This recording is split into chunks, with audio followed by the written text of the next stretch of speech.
Bonsoir la famille, biso tolobaka mingi te, biso toza na biso kaka basali kwa. Toza na biso kaka batravailler, toza na biso kaka bato tosala bapublicité, toza na biso kaka bato toya mpona komotive mpe baninga. Donc publicité mama Bijou asalaka ya auberge na biso oyo ezalaka na Matonge na Irebu A37. Mama Bijou alobi en tout cas bandeko bomoni ndenge tobandaki malembe tobandaka na biso na 2 chambres lelo tokomi na 10 otala mosala na biso ndenge eza kokoba. Donc na nsima wana bazosala étage ya 3 niveaux. Na 3e niveau tokozala na salon de coiffure, tokozala na boutique, tokozala na mwa bistrot, place ya enjoy kwa. Na se tozosala take away, donc ala mingi te, donc septembre ekosila te. Tolakisa bino bapublicité na biso ya take away, to renouveler pe appartement na biso oyo babengaka appartement numéro 6. To renouveler yango makasi kala mingi pe te bokomona bapublicité ya appartement numéro 6 pe ezalaka porte entrée ya yango moko. Donc ndeko moko azalaki wana aubelaki makasi presque une année abimi tobongisi appartement wana o bandeko mingi bokuma kolobaki appartement numéro 6 ezalaka kaka okipe sikoyo benga mama Bijou osala réservation ya appartement na yo, chambre, salon, cuisine oyo to ezalaka na entrée nango moko.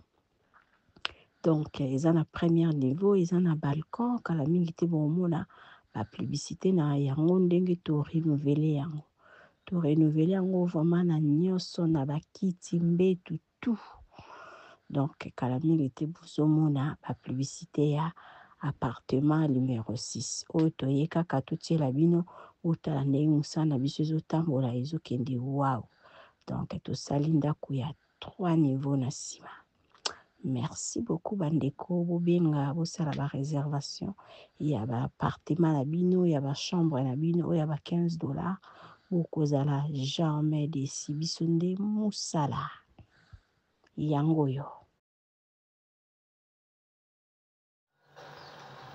Mabichu kofasha yango ya kofasha yango ezobeta mawa nasi ozomona ndenge kofasha ezobeta mawa kofasha yango oyo ezobetama yango ezobetama maître lycée wana ngumbu lycée wana azobeta mabala ndenge mukete maître junior pe wana kuna toujours musala ezisala makaka musala pena donc makasi awa moyen te donc musala mwa ba risque toza likolo donc musala pena ba risque vraiment dans le niveau tozosala awa so olongwe do tozali kwa ete niveau ya 3e niveau ta mabele côté eza musika so olongwe awa kwei donc oza témoin niveau tozala bango pembeni tala niveau na bango yango bango mpe bamatisi mpe ya bango baba basuki na 2e niveau yango oyo biso ya biso yango oyo seke mosala ezosala makaka toza na Matonge na Irebu A37 Matonge Irebu A37 seke awa mama Bijou chez mama ko mosala ezosalama yango oyo tozokende likolo tozolanda tikali moke tokóma na ndenge moko na bango awa baninga bakómi nde na 3e etikali moke tokóma ndenge moko na bango so tokule dale oyo tokómi ndenge moko na bango. Merci. Escalier mpe tosalaka wana oyo tofilma ntango tokulaka yango oyo tolongoli mabaya yango wana bokomona escalier yango wana tolongoli mabaya seke tolongola deja mabaya awa toza na Irebu A37 tolongoli deja mabaya na escalier yango wana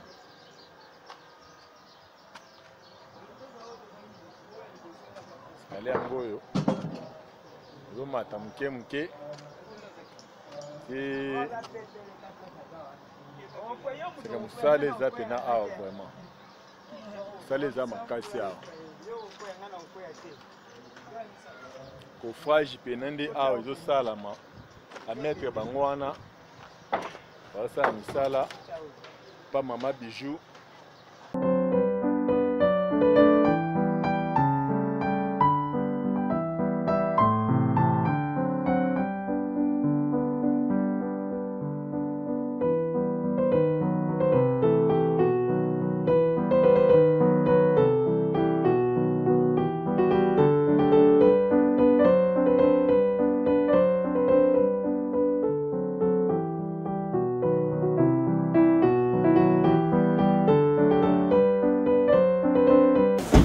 Bonjour maman. Vous avez un bidon qui quoi? Bidon qui quoi? Yaka, au plus ça côté. Tala. Moi même mon hôtel ou bengi chez Bidor. La maman bijou. Na commune. La patronne. Ah. Na commune. Maman, de temps monsieur boyo bino tu dois combien kalamu? Toi commune à Kalamu Matongi. Na Irebu. A37. OK, Obi Bidor wana maman. Tala. O moyo moto sega. Tala makadar. Comment nous va passer oh ya ndiko. Ozomona makadam eza organisé. Yo moni ngai na moni nga batu baya na baba na biso. Comment nga voko pela. Na moni nga batu na baba na biso. Ba ko lala na kimia, ba étranger moni échange. Ngalo sa mpona ba elo ba ni. O moni échange.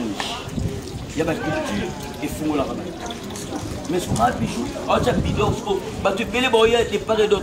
Non, comme un rapporteur, valise il va clair, la même. Ma fout à négo.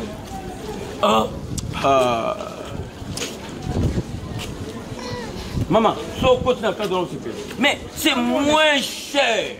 Oh, parce que dans la déception, ma casse dans la place d'Aouti. Mais c'est moins cher. Bon service. Tout le monde a trop parlé.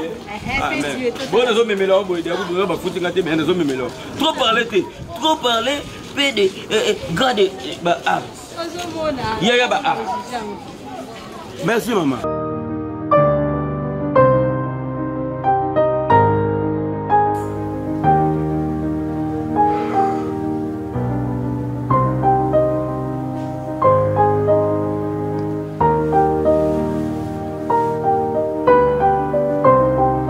Bidor te.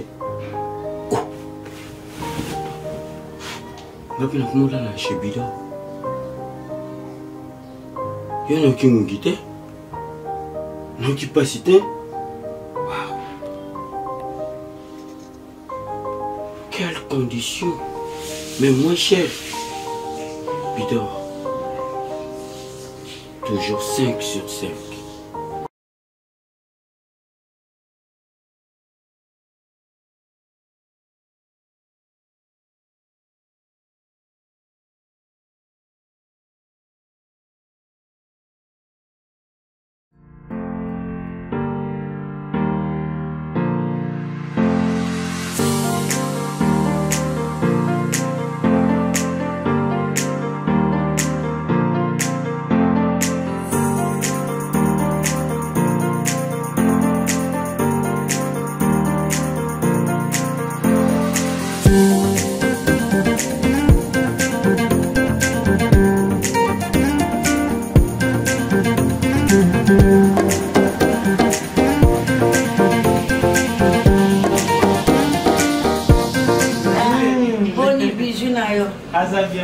Oui.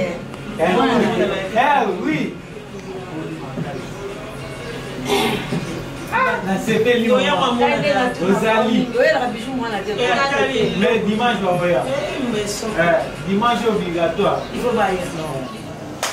Waouh! En tout cas, c'est peli na mukola lelo makasi. Ndebo yoko talanga.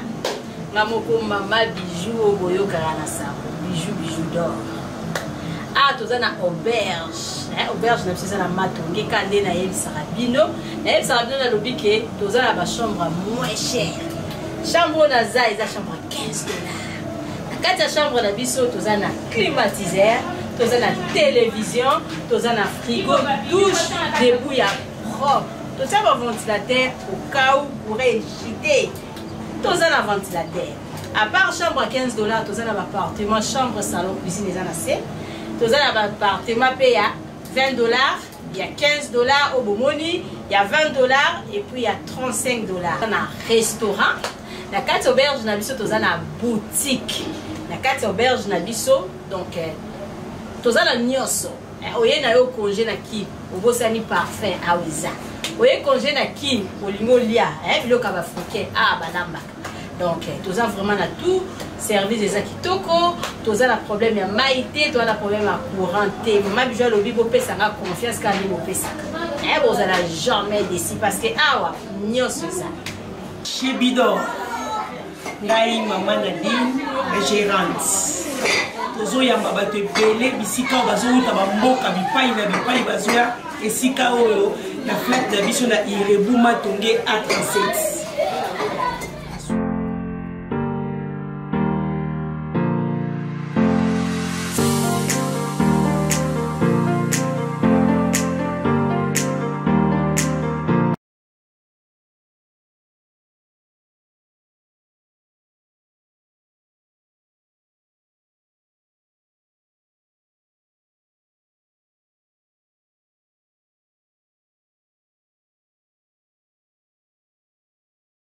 Ma bijou aligné vraiment place où a aidé batou na moins cher mais au moins ça ya pour ça maman au moins ba biloko tu es non ah nga ba tsu ba chambre awa au moins ba place où nyoko aba ditango nga iso za na mbongo muto za na biloko moins cher boy ah ma bijou pensa na poto na pesi ba no mbote yango mona au comment la patrona mais pour le biloko boy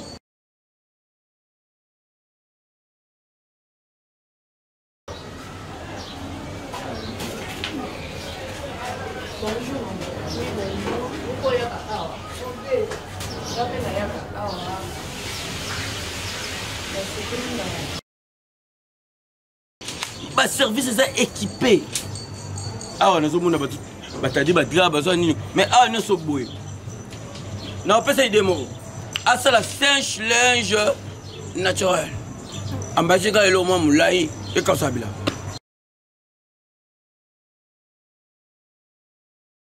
Bonsoir à la famille. Maman Bijou na kaka ko présenter bino salon na biso ya sika na appartement oyo tobenga ka appartement numéro 1. Bandeko oyo bosi bokende kuna bovanda kuna. En tout cas to saleli bino surprise, to changer les bino bakiti normal, ba divan to changer pesa la manger et pas la biso nde musala donc musala ezokende nango malamu. Mama Nadine umela botala salon na biso ndenge to changer bakiti, to changer les bino pe salle à manger. Ndako bozomona ezali chambre salon cuisine. Et comme à capé 2 chambres et salon cuisine. Bengangai au sala réservation à appartement numéro 1 au Kozala jamais d'ici. Merci.